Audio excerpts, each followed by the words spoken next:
Good morning, beloveds. Sorry, I lost track of time. My mornings are a little chaotic right now because I get up, I go for a bike ride, I do my physical therapy, I ice after my physical therapy, and then I do this, and I was under the ice and realized that it was 9 o'clock. So I was like, oh, I gotta go. And it's cool in the house. It's about 66 degrees in the house, and the cats are chasing all over the house like crazy animals. So that's a lot of fun to watch, but hey. So yeah, it's election day here, and it's going to be an interesting day, one way or another. I'm going to go to work, so I'm going to be in blissful ignorance for 8 hours, and I'm excited about that. But if you haven't voted, I definitely encourage you to go vote. I voted like 2.5 weeks ago. I was like, I'm doing this early voting thing. And yeah, so, and if you're a little stressed because it is election day, Jay Shetty was just on one of the morning shows, and his suggestion, and this is good for any day, is names one thing that you're grateful for, or write down one grateful thing that you're grateful for. Name or do one thing.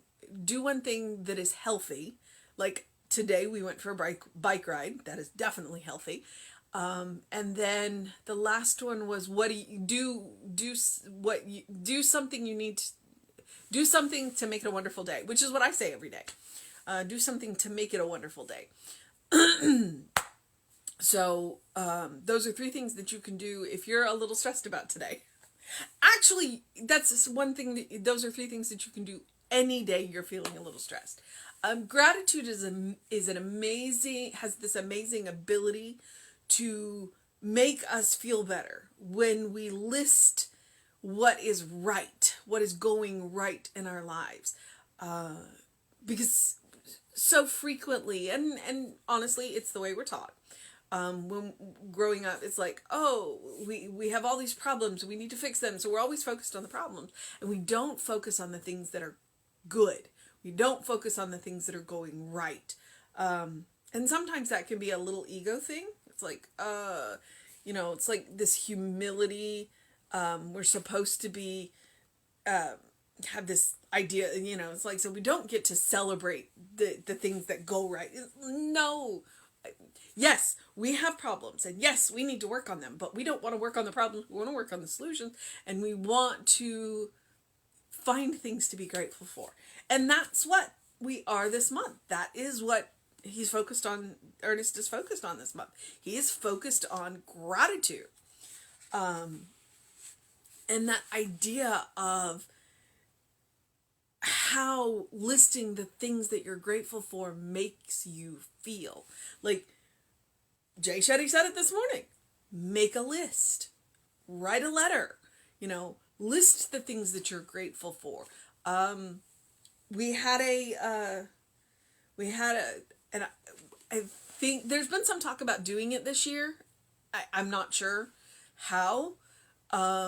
But on the Wednesday, the Thanksgiving Eve, we would get together and we would do open mic night at CLC, where anybody could get up and they could be grateful for anything. They could be grateful for good things, and they could be grateful for challenges because of what they learned from the challenges, whatever it is.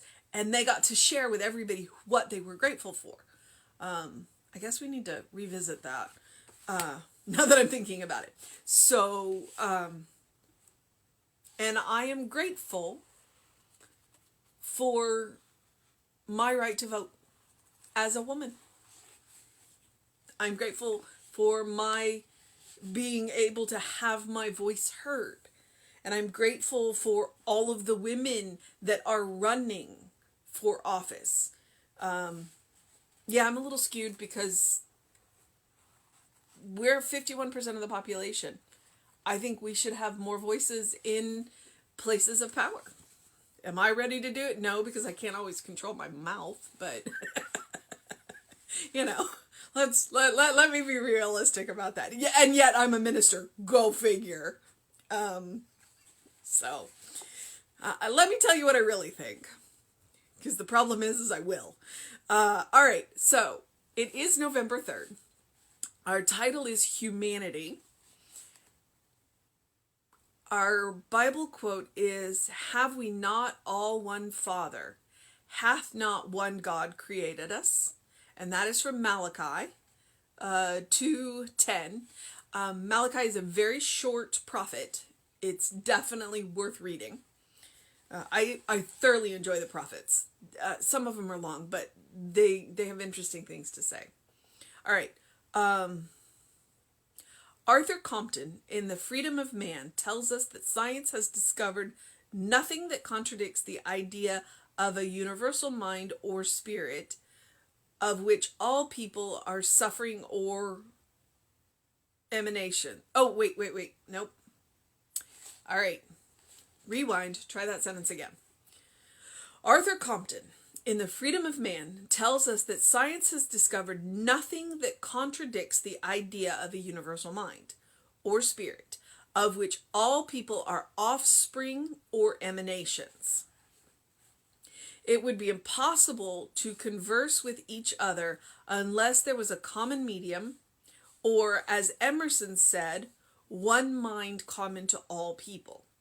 It is impossible to depart from this divine presence, to be separated from this heavenly Father, which is the parent mind, since God is everywhere, wherever we are, God is.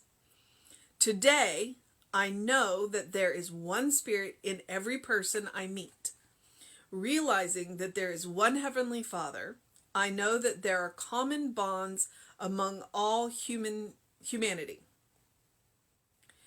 There are no aliens, no strangers. The divine image in me cannot be separated from the divine image in others. I see God in everyone I meet, and the Spirit that is within me responds to the Spirit within them, for we have one source. And our Science of Mind quote is, "There is only one, the only way to know God is to be like God. And while this may seem discouraging in our present state of evolution, we should remember that we have but started on an eternal ladder that ever spirals upwards." And that is from the Science of Mind, page 443. Do you think that they picked this one in particular, all of it, for Election Day? I think that whoever was laying these out went, okay, this is Election Day. We need a really good one, and I think they did really good. Starting with the title Humanity,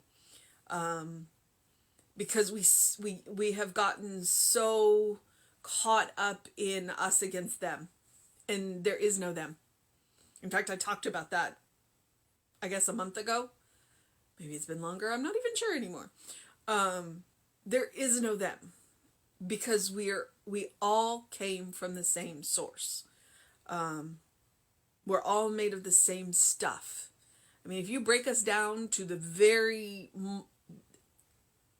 parts of atoms, the electrons, the neutrons, the protons, the quarks, the photons, they're all the same. They're all the same. We are all made up of the same stuff.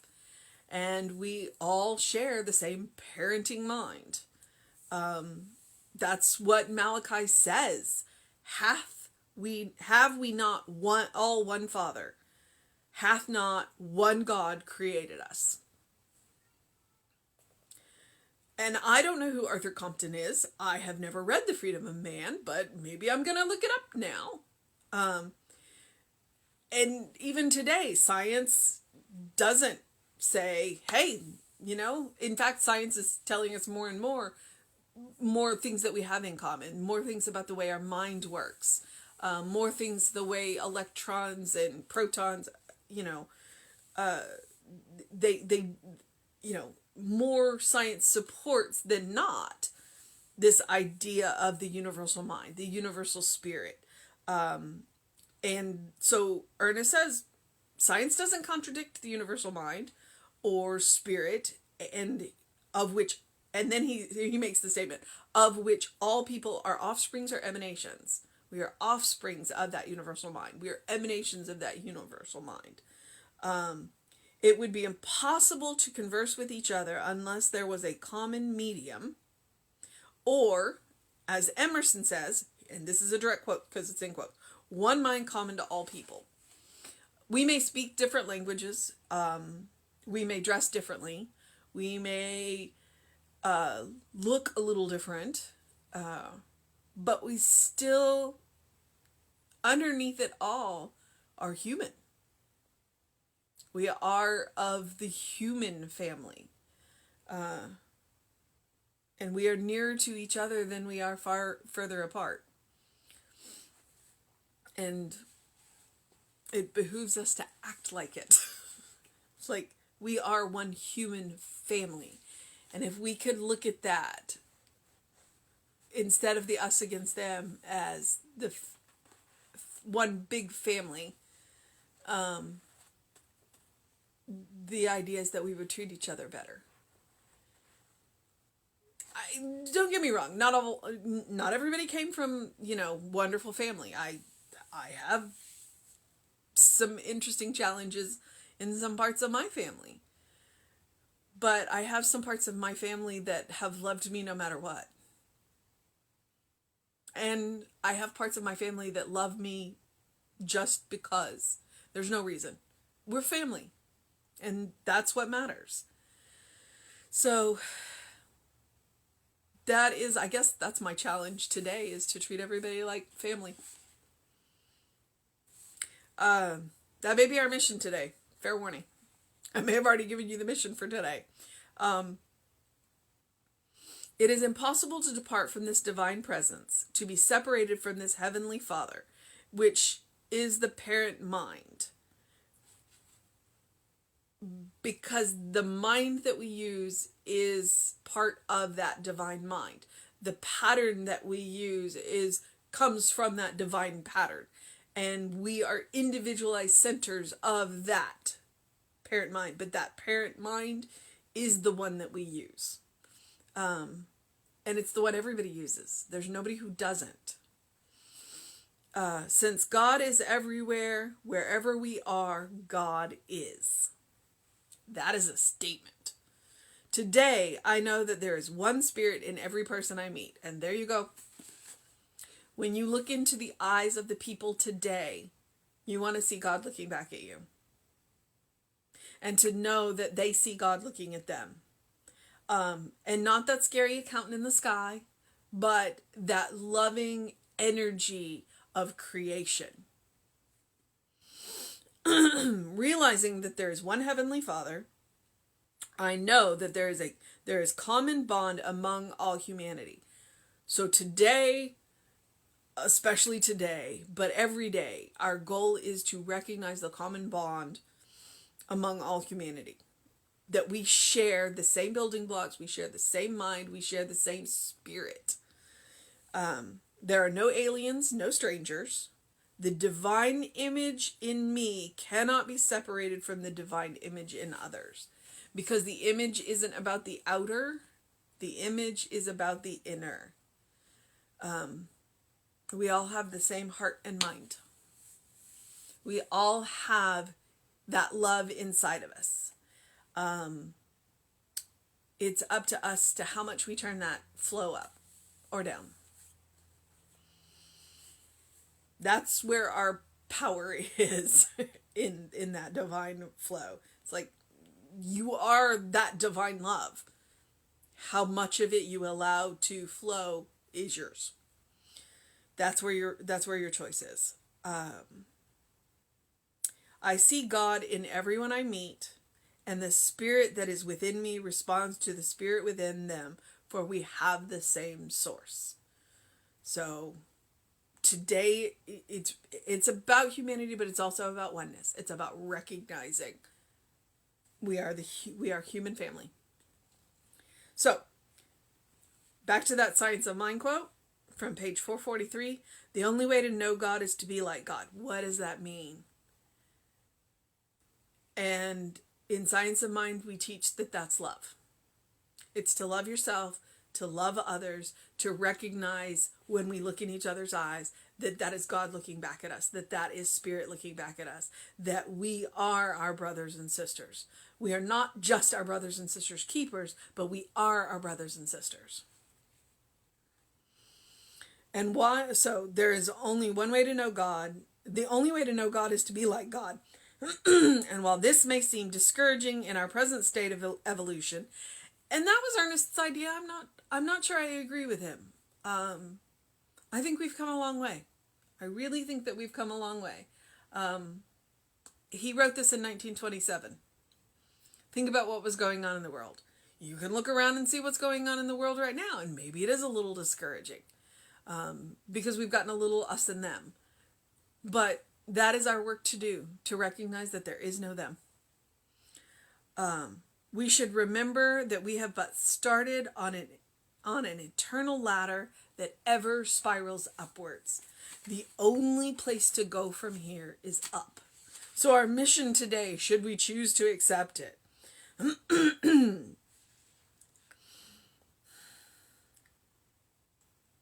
our mission today, should we choose to accept it, is to know that God is everywhere. Wherever we are, God is.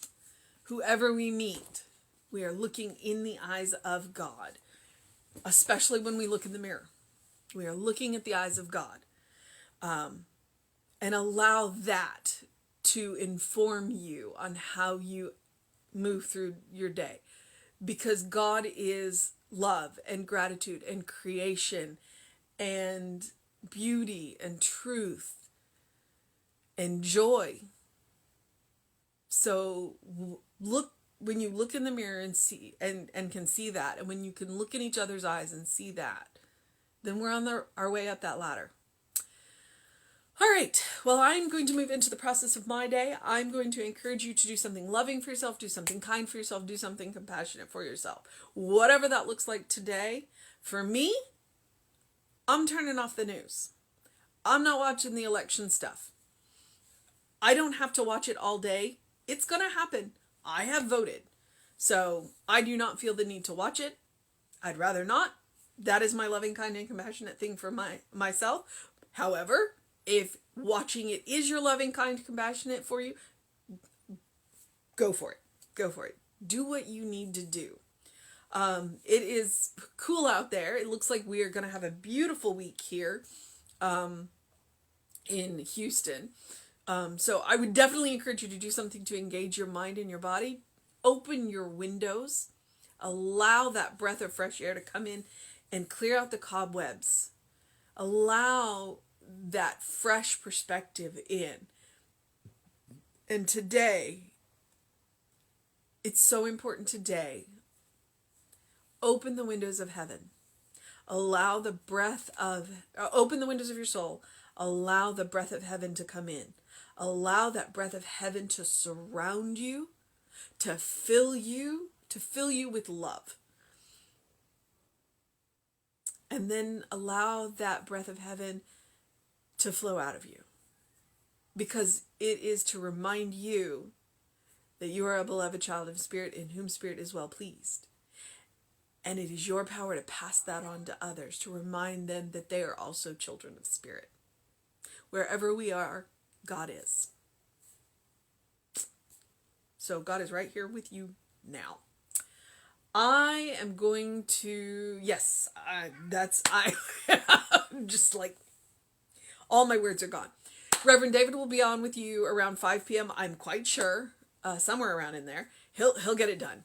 And I will be back with you at 9 a.m. tomorrow. Have a wonderful day, beloveds.